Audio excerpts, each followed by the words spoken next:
تاریخ قصه‌ایه که زنده ها از راه‌های رفته آدمایی می‌نویسن که دیگه نیستن و تموم شدن. توی بیشتر این قصه ها آدمای تاریخی یا میشن دیو سیاه یا میشن پری سفید. عین قصه مادر بزرگا، همونقدر غیر واقعی. خوب از خودمون بپرسیم که چرا تاریخ میخونیم؟ دنبال واقعیت ها هستیم یا قصه شاه پریون؟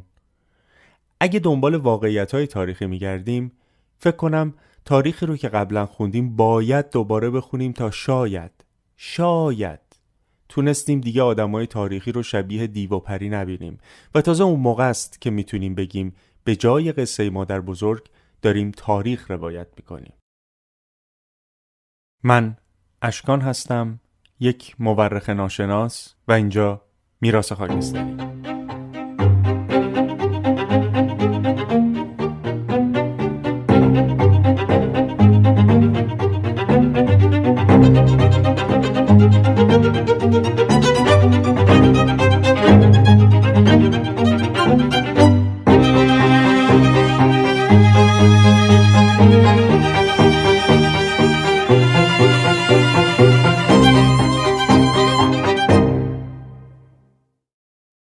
توی قسمت قبلی ما شاخصهایی رو پیدا کردیم که با اندازه‌گیریشون میتونستیم تا حدی دوره صفویه رو به صورت عددی توصیف کنیم و توی این قسمت میخوایم این شاخصها رو اندازه‌گیری کنیم.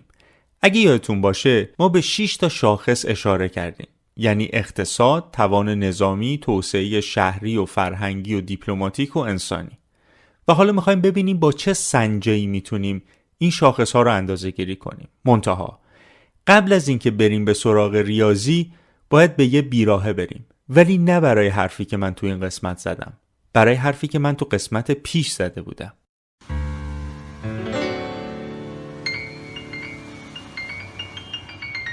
بیراهه یعنی این که حرفی بزنیم که به قصه ما ربطی نداره. اگه حوصله این بیراهه رو نداریم میتونی یه ذره بزنین جلوتر رو برگردین سر قصه اصلی، ولی راستش حیفم اومد از این حرف رد بشم، برای همینم زدم تو بیراهه، ولی اگه حقیقتش رو بخوایم اونقدر بیراه نیست.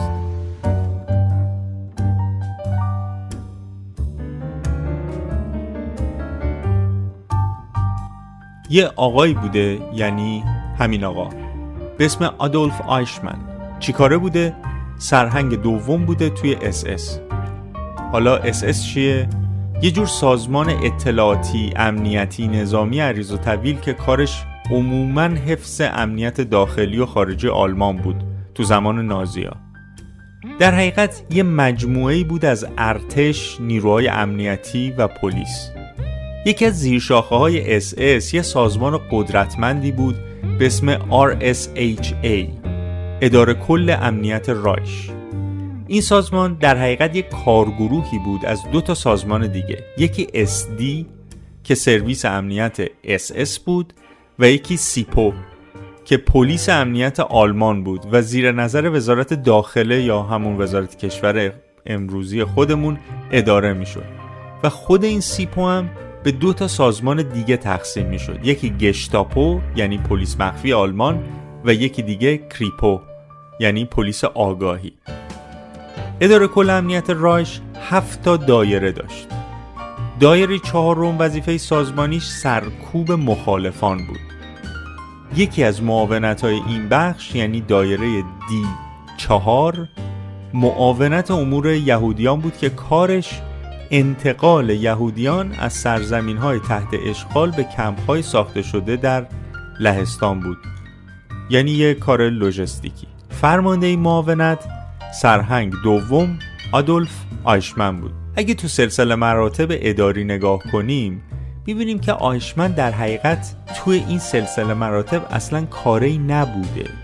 رئیس معاونت D4 اداره 4 اداره کل امنیت رایش بود که خود اداره کل امنیت رایش هم زیر مجموعه SS بوده. برخلاف خیلی از دوستانی که امروز تاریخ جنگ دوم جهانی رو روایت میکنن و آیشمن رو یک شیطان مجسم و مغز متفکر کشتار یهودیان میدونن، یه نفر پیدا شد که متوجه جایگاه کم اثر آیشمن شده بود. یه فیلسوف مشهور که تصادفاً یهودی هم بود و به خاطر همین نازی ها هم آلاخون والاخون شده بود. یعنی این خانم، هانا آرنت. بعد از اینکه آلمان جنگو باخت و خیلی از نازی ها مخصوصاً به آمریکای جنوبی فرار کردن، جاسوسای اسرائیلی تونستن آیشمن رو تو آرژانتین شناسایی بکنن و بدزدنش و بیارنش به اورشلیم و محاکمش کنن. حالا اینکه چطوری آیشمن خودش از اروپا به امریکای جنوبی رفت و بعد چطور دولت نوپای اسرائیل اونو دزدید و به اسرائیل برد، خودش یه قصه دیگه است که اگه برم سراغش میشه بیراهه تو بیراهه که فعلا بمونه واسه یه وقت دیگه. خلاصه آرنت از دادگاه آیشمن یه گزارش تهیه کرد که بعداً در کتاب آیشمن در اورشلیم هم منتشر شد. آرنت متوجه شد که نه تنها آیشمن کاری نبوده و یه بروکرات میانی بوده، در زندگی خصوصیش هم یه پدر خوب برای فرزندانش بوده، یه همسر خوب برای زنش بوده، یه شهروند قابل احترام برای همشهریاش بوده و این سوال براش پیش اومد: پس چطور ممکنه که یه همچین آدمی جنایتکار باشه؟ برداشت و نتیجه گیری آرنت خیلی جالبه.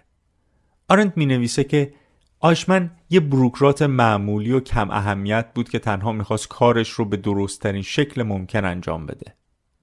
نکته دیگه‌ای که آرنت گزارش کرده اینه که اعمال آیشمن نه اثر تعصب به ایدئولوژی نازی‌ها بوده و نه نفرت از یهودی‌ها. در حقیقت آیشمن فقط تلاش میکرده که دستوراتی رو که بهش میدن به درستی انجام بده و همین. آرنت این مسئله که آیشمن یک شیطان مجسم و شر مطلقه رو رد میکنه. اون معتقده که هر فردی وقتی در اجرای دستور، تفکر و ارزش‌های اخلاقی رو کنار بذاره، گرفتار همین مشکلی میشه که آیشمن شد. در نهایت هم به این نتیجه میرسه که آیشمن یا هر کس دیگه‌ای که نتونه یا نخواد که به صورت مستقل فکر کنه و انجام دستورات رو بر تفکر مقدم بدونه، گرفتار همین وضعیت میشه. تحلیل این دادگاه آرنت رو به یه نتیجه دیگر هم رسون. اون متوجه یک پدیده اجتماعی شد که اسمشو گذاشت ابتذال شر. از نگاه آرنت ابتذال شر یک پدیده اجتماعیه که جوامع میتونن دوچار اون بشن. برای دوچار شدن یک جامعه به ابتذال شر 3 اتفاق خواهد افتاد. اول اینکه مردمان عادی در مقیاس بزرگ دچار ابتذال شر میشن. افرادی که نه مشکل روانی دارن و نه تعصب به باور مشخصی. دومی این که این اتفاق یعنی ابتذال شر زمانی میفته که یک ایده مخرب ضد بشری یا به گفته خود آرنت ایول بر ساختار بوروکراتیک یک کشور حاکم بشه. و سوم این که افرادی مثل آیشمن، یعنی بخش بزرگی از دستگاه بوروکراسی، با این تفکر که اونها فقط دارن به وظیفه‌شون عمل میکنن، میتونن دست به هر اقدامی بزنن تا دستوری که بهشون دادن تخطی نکرده باشن. اگه همه این حرفا رو خلاصه کنیم، آرنت میگه که افراد معمولی یک جامعه در نبود تفکر، احساس مسئولیت اخلاقی و با سرسپردگی به نهاد قدرت یا همون مأمورم و معذور خودمون میتونن دست به بزرگترین جنایت‌های بشری بزنن بدون اینکه قصد ارتکاب جنایتی رو داشته باشن یا حتی احساس یک جنایتکار رو پیدا کنن. شناسایی این پدیده ترسناک توسط آرنت سبب شد تا خیلی از نخبگان به سمت شناخت بیشتر این پدیده برن. پدیده‌ای که اگر صحت می‌داشت میتونست تهدیدی برای کل بشریت باشه. یکی از اون افراد نخبه این آقا بود، روانشناس اجتماعی و استاد دانشگاه ییل. میلگرام و گروه تحقیقش یک سلسله آزمایش‌هایی رو طراحی کردند که فرمانپذیری انسان‌ها رو از نهاد قدرت در ارتکاب جنایت بسنجن. میلگرام نتیجه تمامی این آزمایش‌ها رو در کتابی با عنوان اطاعت از نهاد قدرت یا Obedience to Authority منتشر کرد که اگر بخوام تحلیلش کنم خودش میشه چند برنامه و باور کنی که این فقط یه بیراه هست و کارش این حرفا نیست. شاید یه وقت دیگه بهش برگشتیم. حالا برگردیم سر آزمایش‌های میلگرام. توی این آزمایش‌ها به افراد داوطلب گفته میشد که هدف از آزمایش بررسی میزان یادگیری و توان حافظه افراده که البته درست نبود. برخلاف تصور داوطلبان، رفتار اونها بود که مورد مطالعه قرار می گرفت. هر فرد داوطلب دستمزدی بیش از متوسط یک روز کار در امریکا دریافت می کرد و به داوطلبان گفته شده بود که هر زمانی که اراده کنن میتونن آزمایش رو ادامه ندن و پول کاملشون رو هم دریافت کنن. فرد داوطلب که از این به بعد بهش داوطلب میگیم وارد اتاقی میشد که همگی افراد حاضر توی اون اتاق بازیگرانی بودن که صحنه نمایش رو پیش میبردن. نقش بازیگرا هم از این قرار بود: یه پژوهشگر که نقش نهاد قدرت رو بازی میکرد و به فرد داوطلب دستوراتی میداد که ما بهش آقای پژوهشگر میگیم، و یک بازیگر در نقش داوطلب که مثلا قرار بود روی اون آزمایش انجام بشه و ما از این به بعد بهش میگیم آقای حافظه. بعد از اینکه داوطلب به آقای پژوهشگر و حافظه معرفی میشد، به سمت میز کنترلی هدایتش میکردن و یه مجموعه از سوالات بهش میدادن تا از آقای حافظه بپرسه. آقای حافظه هم به اتاق مجاور هدایت میشد که در دید داوطلب نباشه و فقط صداش شنیده بشه و صدای داوطلب رو بشنوه. آقای پژوهشگر هم پشت سر داوطلب قرار میگرفت. به داوطلب گفته میشد که باید از آقای حافظه سوالاتی بپرسه و اگر آقای حافظه نتونست به این سوالا جواب بده، داوطلب باید به آقای حافظه شوک الکتریکی وارد کنه که با کمک میز کنترل انجام میشد. روی میز کنترل از 15 تا 450 ولت نوشته شده بود. داوطلب مطلع میشد که بالاتر از 150 ولت خطرناکه و بالاتر از 300 ولت شوک الکتریکی برای آقای حافظه خطر مرگ داره و بعد از این آزمایش شروع میشد. هر وقت که آقای حافظه سوالی رو غلط جواب میداد، داوطلب روی دکمه‌ای میزد تا با آقای حافظه شوک الکتریکی بده و ولتاژ این شوک با هر پاسخ غلط 15 ولت افزایش پیدا میکرد تا به محدوده خطر مرگ برسه و ادامه پیدا کنه تا بالاترین ولتاژ. داوطلب صدای جیغ و ناله آقای حافظه رو میشنید بدون اینکه بدون آقای حافظه در معرض شوک الکتریکی قرار نگرفته و داره درد رو بازی میکنه. بیشتر داوطلب‌ها علاقه‌ای به ادامه زجر دادن آقای حافظه نداشتن، ولی در برابر دستور لطفاً ادامه بدهید آقای پژوهشگر ادامه میدادن. حتی زمانی که دیگه صدایی از آقای حافظه نمی اومد و احتمالاً در ذهن داوطلب یا اون مرده بود یا بیهوش شده بود، به دستور آقای پژوهشگر عمل می‌کردند و شوک دادن رو ادامه میدادن. قبل از این آزمایش وقتی از تعداد زیادی از دانشجویان روانپزشکی و روانپزشکان سوال شد که پیش بینیشون از نتیجه این آزمایش چیه، بسیاری از اونا گفتن که احتمالاً حدود 1% داوطلبان حاضر میشن تا 450 ولت شوک به آقای حافظه بدن. ولی بعد از آزمایش معلوم شد که حدود 65% از داوطلبا حاضر شدن به خاطر دستور آقای پژوهشگر آقای حافظه رو در معرض شوک‌هایی با خطر مرگ قرار بدن، چون مأمور بودن و معذور. نه آدمای شیطان صفتی بودن و نه قصد جنایتی رو داشتن. اونا فقط و فقط داشتن به دستورات فردی در جایگاه قدرت عمل می‌کردن، با توجه به اینکه عمل نکردن به دستورات آقای پژوهشگر هم هیچ تبعاتی براشون نداشت و هر زمانی میتونستن آزمایش رو ترک بکنن و تمام پول یک روز کارشون رو هم بگیرن. آزمایش میلگرام بارها و به اشکال گوناگون در سرتاسر جهان اجرا شد و تمامی اونها نتایج مشابهی با نتایج میلگرام داشت. یکی از مشهورترین این موارد آزمایش‌هایی بود که در سال 2009 توسط تیمی به سرپرستی جری برگر، استاد روانشناسی دانشگاه سانتا کلارا انجام گرفت. این آزمایش‌ها نشون میداد که حدود 70% از داوطلبان حاضر بودند آقای حافظه رو در معرض شوک الکتریکی خطرناک قرار بدن. این آزمایش‌ها به اشکال دیگری هم در ایتالیا، لهستان و استرالیا تکرار شد و نتایج بسیار نزدیکی با نتایج میلگرام داشت. آزمایش‌های میلگرام نشون داد که هر جامعه‌ای در معرض دچار شدن به ابتذال شره و این انگار در نهاد بشره و متاسفانه با زمان هم تغییری نمی‌کنه. شاید الان بیشتر متوجه بشین که چرا من تا این اندازه از جعل تاریخ توسط نهاد قدرت وحشت دارم. میرا همون خیلی طولانی شد، ولی فکر کنم لازم. ما تا اینجا 6 تا شاخص رو پیدا کردیم که اگر اندازه‌گیریشون بکنیم میتونیم توسعه یا عدم توسعه ایران رو تو دوره صفویه نشون بدیم. و اما اندازه‌گیری، چون این کار خیلی کار حوصله سربریه، ما فقط یکی از شاخص‌ها رو با هم تحلیل می‌کنیم تا روش کار معلوم بشه و بعد از اون من نتیجه‌ای که از تحلیل بقیه شاخص‌ها گرفتم براتون میگم. یکی از شاخص‌هایی که قابل اندازه‌گیری با تخمین نسبتاً دقیقی هست، میزان کارکرد گمرک توی اون دوره است.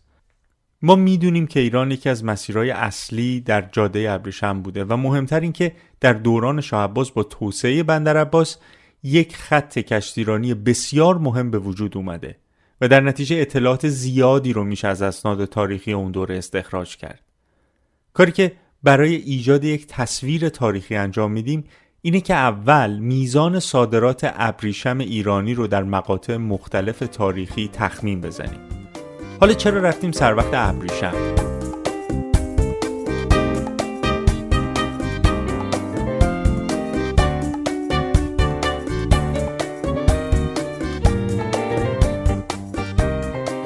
سه تا دلیل داره.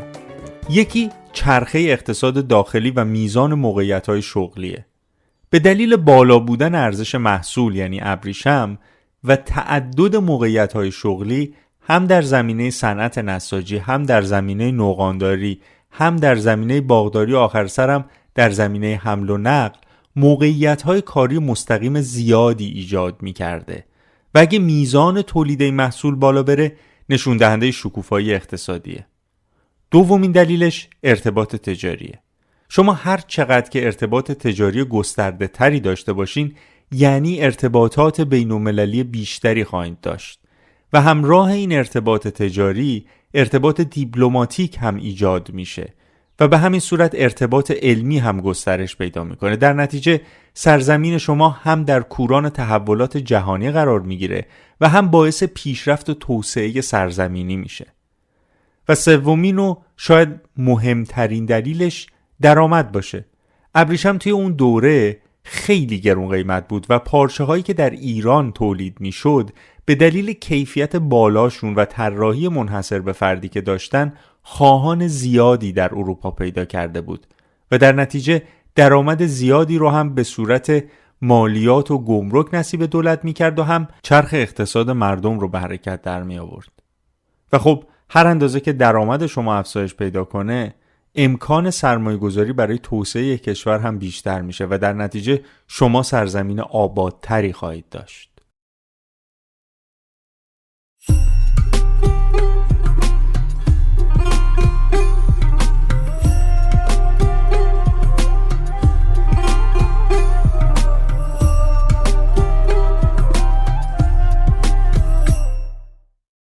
مهمترین اسنادی که از اون دوره تاریخی به دست ما رسیده اسنادیه که از کمپانی هند شرقی هلند و انگلستان باقی مونده.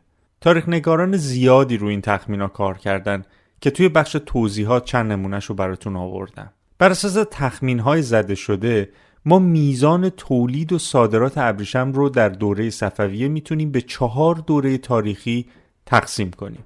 بخش اول از سال 880 تا 967 خورشیدی که میشه 1501 تا 1588 میلادی، یعنی 87 سال اول صفویان که از شاه اسماعیل یکم شروع میشه تا پایان شاه محمد خدابنده چهارمین شاه صفوی. بخش دوم از سال 967 تا 1008 خورشیدی که میشه 1588 تا 1629 میلادی، یعنی به مدت 41 سال دوران شاه عباس یکم و دوره طلایی صفویان. بخش سوم از 1009 تا 1069 خورشیدی که میشه 1630 تا 1690 میلادی، یعنی به مدت 60 سال که از صفی یکم ششمین شاه صفوی شروع میشه تا پایان شاه سلیمان یکم هشتمین پادشاه صفوی. و بخش چهارم از 1070 تا 1114 خورشیدی شروع میشه که برابر 1690 تا 1736 میلادی، به مدت 44 سال از دوران شاه سلطان حسین نهمین پادشاه صفوی شروع میشه تا شاه عباس سوم که رسما آخرین پادشاه صفویه و بعد از اون شورای دشت مغان از سلطنت خلعش میکنه و نادرشاه رسما بر تخت میشینه. هرچند که پس از مرگ نادرشاه افشار ما 2 تا شاه دیگه از دودمان صفویان داریم، یکی شاه سلیمان دوم و اون یکی هم شاه اسماعیل سوم، ولی خب خودش یه قصه دیگه است برای یه وقت دیگه. برگردیم سر ریاضی خودمون. یه سوال: چرا این تقسیم بندی رو انجام دادیم و چرا 5 تا یا 3 تا بخش نکردیم؟ دلیلش نوع توزیع عددیه. حالا یعنی چی؟ یعنی اینکه توی دوره‌های مختلف وقتی که متوسط تخمین‌ها رو نگاه می‌کنیم می‌بینیم که چطوری میشه میزان صادرات ابریشم رو به لحاظ تاریخی دسته‌بندی کرد. توی دوره اول میزان صادرات ابریشم چیزی بین 23 تا 45 تن در سال تخمین زده شده. یعنی چیزی حدود 5% از درآمد دولت حاصل از تعرفه گمرکی ابریشم بوده. توی دوره دوم که دوره شکوفایی شاه عباس یکم هست، این مقدار جهش قابل ملاحظه‌ای داره و به 68 تا 91 تن در سال میرسه. یعنی چیزی نزدیک به 10 تا 20% از درآمد دولت. توی دوره سوم این مقدار به 34 تا 45 تن در سال کاهش پیدا میکنه و میزان سهم درآمد از گمرک هم به همین نسبت کم میشه. یعنی چیزی بین 5 تا 10%. و تو دوره چهارم این سهم به زیر 5% میرسه. یعنی میزان صادرات ابریشم چیزی حدود 23 تن و کمتر تخمین زده میشه. توی این دوره یعنی دوره صفویان، ایران برای ضرب سکه نیاز به نقره داشت و به دلیل نداشتن معادن کافی وارد کننده نقره بود. به همین دلیل هم میزان ضرب سکه با میزان صادرات ابریشم که یکی از محصولات مهم ایران توی اون دوره است، همبستگی آماری داره با نسبت مستقیم. حالا یعنی چی؟ یعنی اینکه هر چقدر صادرات ابریشم بالاتر میره، دولت میتونه نقره بیشتری وارد کنه و سکه بیشتری ضرب کنه و اقتصاد بزرگتر بشه. با این روش ما میتونیم ببینیم که توسعه اقتصادی در دوران صفویه از آغاز یک روند افزایشی کندی رو داره تا دوران شاه عباس. بعد از شاه عباس یک روند کاهشی رو تجربه میکنه تا زمان شاه سلطان حسین که ما با فروپاشی اقتصادی و از بین رفتن زیرساخت‌های تولید روبرو میشیم. قبل از اینکه این قصه رو ادامه بدم، توی ذهنتون باشه که نقره اهمیت زیادی برای شاه‌های ایران داشته و ما میتونیم نگرانی از نبودن نقره رو در دوران قاجار هم ببینیم که این خودش یه قصه مفصل دیگه است که بعداً بهش میرسیم. اما برگردیم سر قصه خودمون. اگه ما با همین روش بقیه شاخص‌های ششگانه رو هم بررسی کنیم، میبینیم که نتیجه مشابهی به دست میاریم. برای اون کسانی که دوست دارن بیشتر در این باره بدونن، مقاله‌ای رو توی کانال تلگرام میراث خاکستری گذاشتیم که به صورت مفصل به این موضوع پرداختیم، میتونین اون رو بخونید. حالا بیاین نتیجه همه این تخمینا رو یه بار دیگه با هم مرور بکنیم. همونطوری که مشاهده میکنین، توسعه بقیه اون شاخصها با توسعه اقتصادی همبستگی آماری دارن و نشون میده که توسعه ایران در دوره صفویان با شیب مثبت ملایمی در آغاز این سلسله شروع میشه، در دوران شاه عباس به اوج خودش میرسه و از دوران شاه صفی روند افول ایران شکل میگیره تا زمان شاه سلطان حسین که نشون دهنده از همگسستگی نظام حکومتیه و شاهد یک فروپاشی هستیم، اتفاقی که از دوران شاه صفی شروع شده بود. اگه بخوام یه خلاصه‌ای از اون چه که توی این 4 قسمت گذشته بگم، اولش ما یه برایند تاریخی گرفتیم از دوران قاجار رو دیدیم که انگار زیاد هم دوره بدی نبوده و ما از یک کشور فروپاشیده با حکومت سلطنتی متکی بر اقوام به یک چیزی شبیه دولت ملت اروپایی رسیدیم که یک پارلمان قدرتمند داره که میتونه شاه رو از سلطنت خلع کنه. اون هیچی، سلسله منقرض کنه و سلسله جدید تأسیس کنه. بعدش پرسیدیم که از کجا معلوم که قبل از قاجارها روزگار آبادی هم داشتیم.